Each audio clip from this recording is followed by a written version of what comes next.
Olá a todos! Depois de uma longa pausa, o Artes e Contextos regressa e regressa de uma forma muito simbólica, com uma conversa entre dois dos fundadores deste projeto, eu e o Rui Freitas.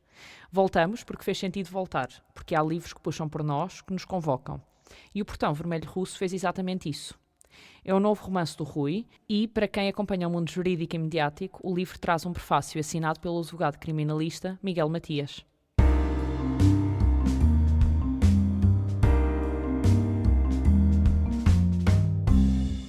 Rui, é um prazer enorme estarmos novamente frente a frente com os microfones ligados. Bem-vindo. Obrigado, Laura. O prazer é meu, é um prazer imenso estar aqui contigo também. Obrigada. Origem do livro, o primeiro impulso. Vamos começar pelo início. O leitor chega ao livro preparado para uma história de perda e sim, apesar de haver trauma e abandono, o Portão Vermelho Russo tem uma aura muito própria que não se entrega diretamente ao peso, nem fica a mastigar na tragédia. O que é que te levou a escrever este livro? Será que partiu de um sonho, ou de um pensamento, ou de uma inquietação? É um pouco de tudo. É o que, ao fim e ao cabo, é o que conduz a criação. É o que nós temos e que vão saindo tanto em sonhos como resposta a inquietações, em que a nossa própria realidade se confunde muitas vezes com a nossa fantasia, por vezes intencionalmente, outras não. E o livro é um bocado resultado disso. O Daniel é uma figura que catalisa tudo isto, que permite que todas estas inquietações sejam transmitidas de uma forma inteligível e não no caos desorganizado e anarco-surrealista que está na minha cabeça. E quando estamos a ler o livro, nós deparamos-nos às tantas com um dos momentos-chave da história, tais como a morte da avó no 27º dia. Esse momento foi bastante decisivo e que faz parte da espinha dorsal da história. E, entretanto, o Daniel também refere que ela não chegaria sequer ao 30º dia. Achas que esta maldição que o Daniel evocou na sua avó cria um território ambíguo onde a palavra e o destino se tocam? Espero que sim. Porque há pessoas que acreditam neste tipo de coisas, há outras que não acreditam, e eu fantasio. Não tomo partido, faço a minha apresentação e deixo ao critério do leitor achar que sim, que foi uma maldição ou que foi uma ocorrência da vida coincidente. O título e a metáfora do portão. O título tem um peso simbólico bastante grande, pois mesmo sem ver a capa, remete-nos ao imaginário e coloca-nos a pensar no portão e como é que ele seria na vida real. E este Portão Vermelho Russo parece quase uma fronteira entre os dois eus, portanto, o Daniel de antes e o Daniel que emerge depois da construção do seu alter ego. O portão surgiu logo como imagem estruturante ou tornou-se metáfora à medida que o Daniel se foi revelando na tua criação? Não. O portão surgiu mesmo só como um portão. Havia a necessidade de pôr aquela passagem, o isolamento do Daniel dentro da casa e fora da casa. Depois, a cor do portão surgiu como quase decorativamente. E o peso foi sendo assumido à medida que eu desenvolvia a história e as passagens dele. Isto culminou ao olhar para a capa, porque o João Rafael baseou-se muito neste sentido de fronteira e também aí ganhou peso na minha construção da narrativa. Estrutura e fragmentação, o eu quebrado. Uma das forças do livro é esta ideia de fragmentação interior. Não é apenas a memória que está partida, é a própria identidade. O Daniel apaga-se, reconstrói-se no silêncio e volta a aparecer através das cartas vindas do Gui, de uma vida que não é dele, mas agora passa a ser. A fragmentação narrativa foi uma escolha desde o início ou foste descobrindo essa estrutura enquanto acompanhavas a desorientação do Daniel? A fragmentação é natural, surge da minha abordagem à narrativa e foi surgindo assim, em grande parte em fragmentos. Depois é uma questão também de prazer de criação. a forma como é necessário juntar os fragmentos e fazer com que deixe de ser fragmentado. Ou seja, agarrar os fragmentos todos e dar-lhes uma ligação linear, de modo a que, sim, vê-se que há fragmentos, que é construída com fragmentos, mas sem que os fragmentos se ressaltem. Isso penso que é uma característica da minha escrita.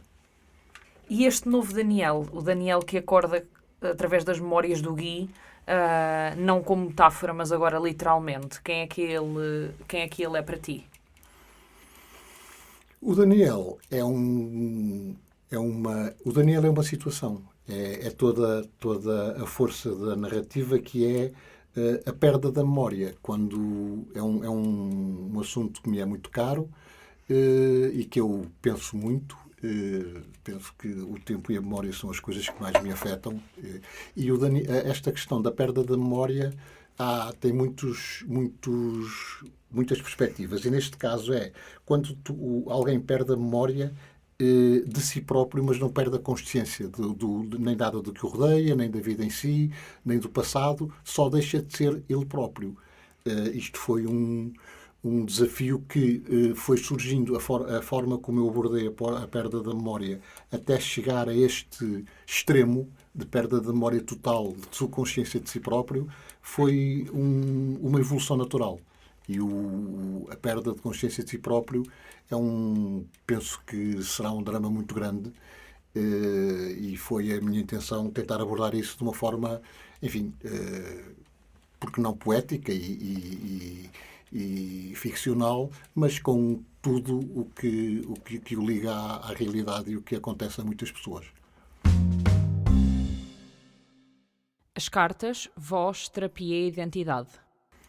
As cartas são um dispositivo narrativo, são afeto, memória emprestada, tentativa de resgate, mas também são aquilo que destrói a fronteira entre quem lê e quem escreve. O que é que te interessava explorar com as cartas? A escrita como lugar terapêutico?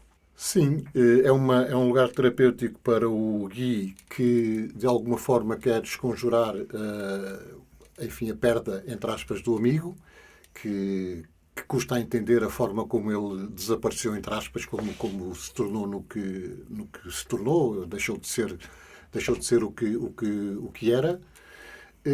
E o próprio Guy, ao desconjurar, procura que as cartas sejam a terapêutica para o Daniel, ou seja, ele espera que o Daniel, ao ler as cartas a contar a vida da vila e dos amigos, o que se vai passando com eles no dia-a-dia, ele espera que o Daniel vá tendo cliques que o tragam de volta à realidade, pequenas âncoras que o chamem à realidade.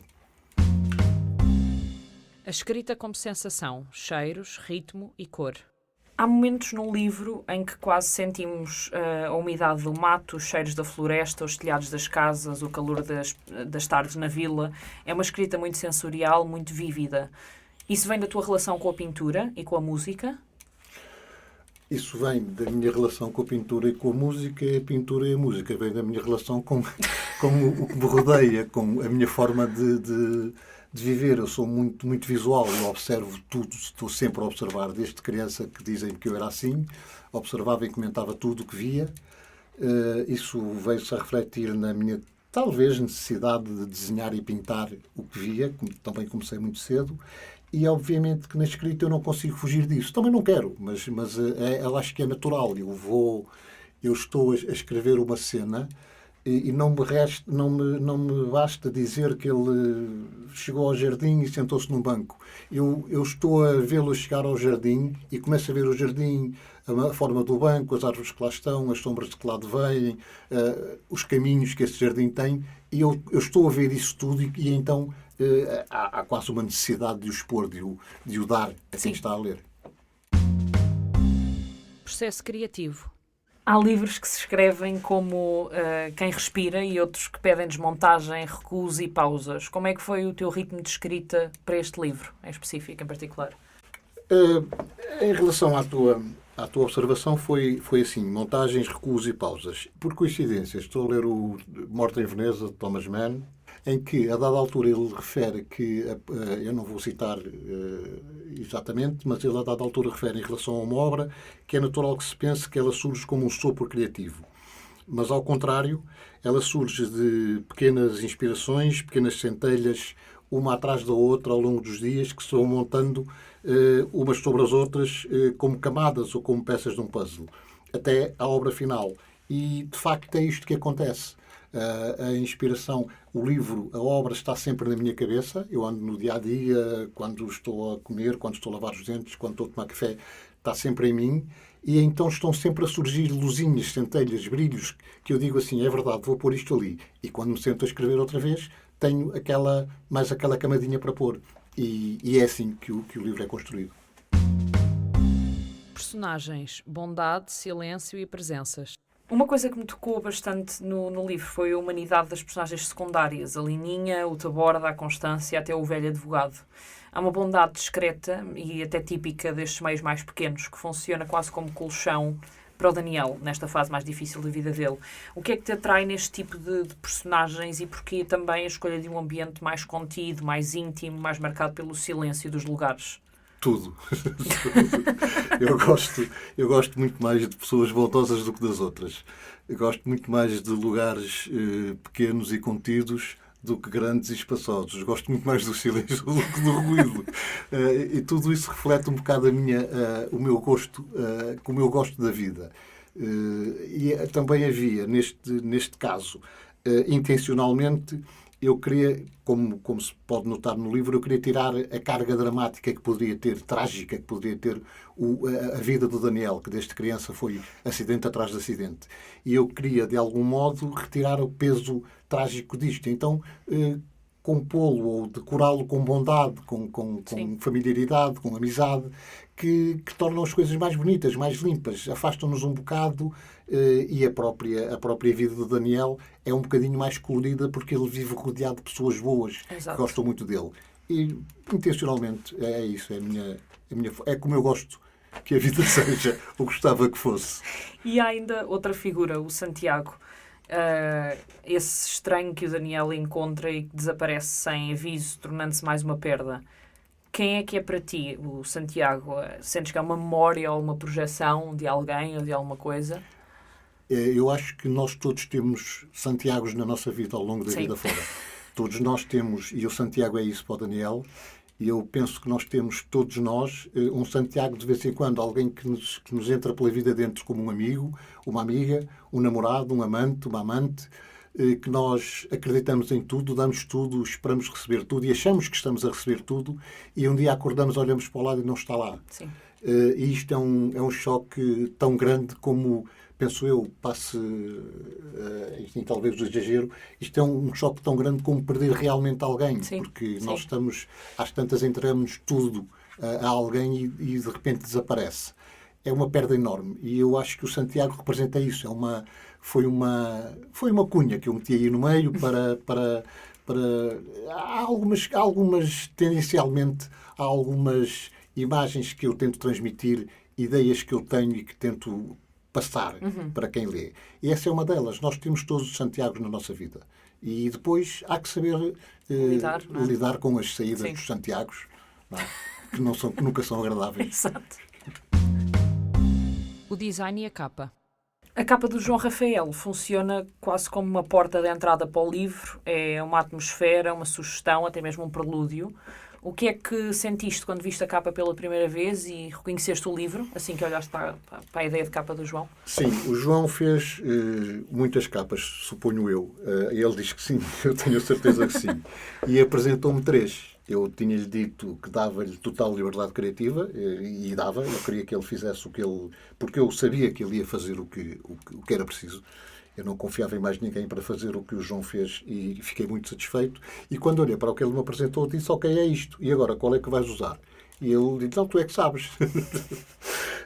Ficamos ali. Elas eram as 3 muito, muito boas. Muito boas. E eu confesso que a que eu gostava mais não era a que foi escolhida, mas era a que o João gostava mais. E eu fiz questão de ser essa e passou a ser a que eu gostava mais. Porque, de facto, ela representa todo o livro. Não há outra forma de dizer tanto a história do livro como aquilo.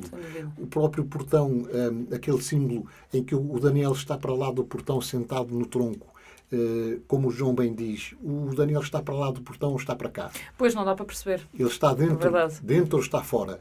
Portanto, o portão está ali mesmo como uma fronteira, como onde tudo muda, onde tudo deixa de ser o que era e passa a ser outra coisa.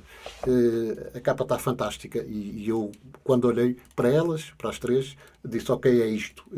Qual é que vais usar? Exatamente isto, sim.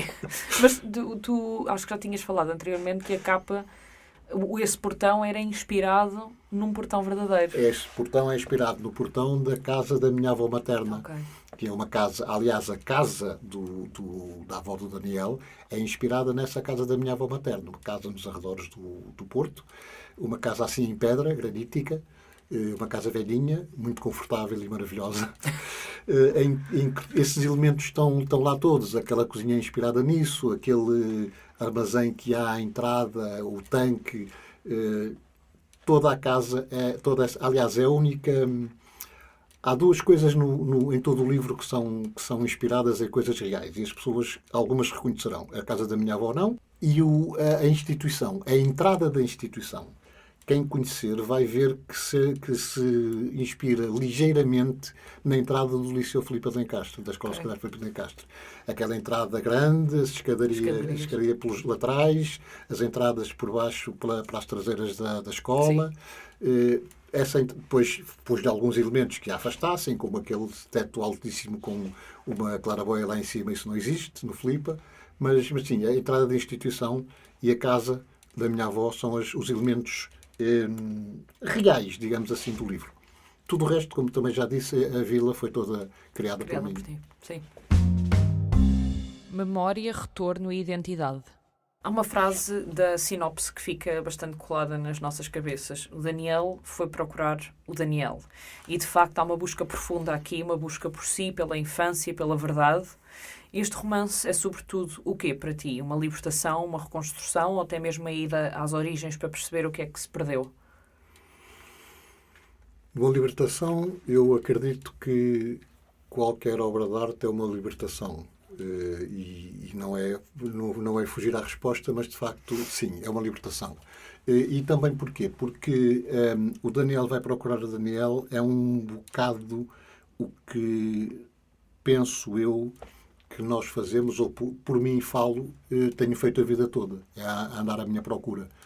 E eu vou-me encontrando nos poemas que faço, nas frases que escrevo, nas telas que pinto, como vou encontrando em conversas com amigos, observar uma árvore no jardim. Eu penso que não é um apelo purista à filosofia, mas eu acredito mesmo que nós passamos a vida toda a procurar-nos.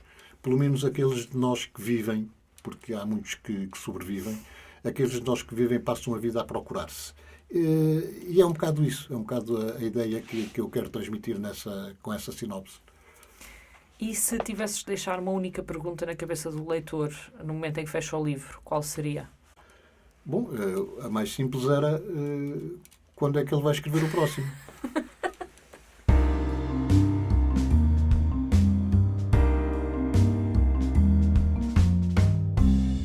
Obrigada, Rui, por este reencontro e por este livro. É muito especial regressar ao Artes e Contextos, como sempre foi, e a quem nos ouve, O Portão Vermelho Russo é um romance sobre perda, memória, identidade e renascimento, e fica connosco muito depois de fechado. Obrigada por estarem desse lado e voltamos em breve.